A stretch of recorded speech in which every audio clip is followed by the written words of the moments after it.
Dilraba Dilmurat is one of China's most famous actresses. But with every new drama, the same question pops up: can she actually act? Let's break it down. Despite her global fame and a long list of leading roles, many drama viewers are skeptical of Dilraba Dilmurat's acting chops. Scroll through online forums, comment sections, and drama review boards, and the criticisms are eerily consistent. Dilraba is just a pretty face. Her expression is always the same. She ruins every drama she's in. To some, her performances feel flat and overly rehearsed. Her detractors describe a lack of emotional depth, a mechanical repetition of wide-eyed stares, pouty lips, and animated smiles that rarely evolve with the stakes of the story. One viewer commented, "She always does that self-consciously wide-eyed cutesy anime look, as if she is a programmable cyborg pretending to be a human waifu." Others argue that she struggles to inhabit her characters and often looks like she's merely reciting lines, not living them. Her line delivery, emotional transitions, and nonverbal reactions are frequently called out as stiff or overly deliberate. A good actor reacts even when not speaking. With Dilraba, when the camera's not on her, she disappears emotionally. She's just sitting there. Several drama fans even say that Dilraba's presence takes them out of the story rather than immersing them in it. Whether due to her high-gloss visuals or perceived lack of range, many describe a sense of disconnect. She doesn't feel like a real person in the role, more like a beautiful mannequin among humans. Her casting in high-profile productions like The Long Ballad and Legend of Annal sparked disappointment among viewers who believed the roles demanded more emotional weight than she could deliver. One review stung especially hard. "She acts like someone who just scuffed her designer shoes, not someone who lost her entire clan."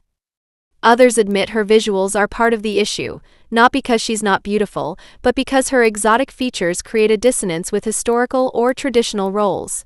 Some viewers say she doesn't look Chinese enough, which complicates how audiences perceive her characters, especially in period dramas. On the flip side, Dilraba has a fiercely loyal fan base that believes the criticism is overly harsh, sexist, or ignores her growth. They point to "You Are My Glory" as a breakthrough moment, where she plays a celebrity, essentially herself, with a more grounded, modern charm. Others note that she has improved over the years, especially compared to her early works like Eternal Love, which even fans admit was heavy on visual fluff and light on nuance. She was cringy in Eternal Love, sure. But Eternal Love of Dream? Huge improvement.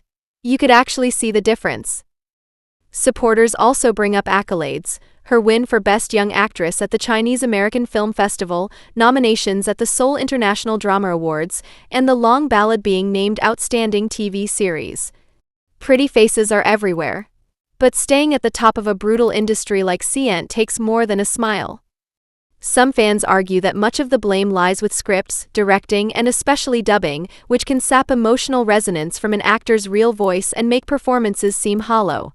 Behind-the-scenes footage often shows a more emotionally fluid Dilraba, suggesting that her real voice might be more expressive than what viewers hear in the final cut. "She's better in BTS. That tells me the issue might be post-production, not always her acting." Others chalk up her lack of depth to the roles themselves, many of which are idol dramas with shallow, cookie-cutter characters that don't require much range. The entire industry rewards visuals over skill. She's not the only one phoning it in. It's a systemic problem. The Dilraba debate also reflects a deeper issue in the Chinese entertainment industry, one that favors star power and visuals over raw acting talent. Idol dramas are a money machine, and being beautiful, scandal-free, and brand-friendly often matters more than delivering Oscar-worthy performances. A lot of Chinese stars are bad actors. Dilraba just happens to be the most visible. In this context, Dilraba's critics and defenders are really having two conversations at once, one about her personal talent and another about the structural flaws of doesnt that reward appearance and marketability above all else. So, can Dilraba Dilmurat actually act? That depends on what you value. If you want naturalistic, layered performances that linger after the credits roll, maybe not. But if you want stunning visuals, solid screen presence, and the occasional moment of emotional resonance, she might be just enough. Whether she'll ever shake the "just a pretty face" label remains to be seen. But in a cutthroat industry where most pretty faces fade fast, the fact that we're still talking about Dilraba means something. And that alone makes her one of the most fascinating figures in Chinese drama today.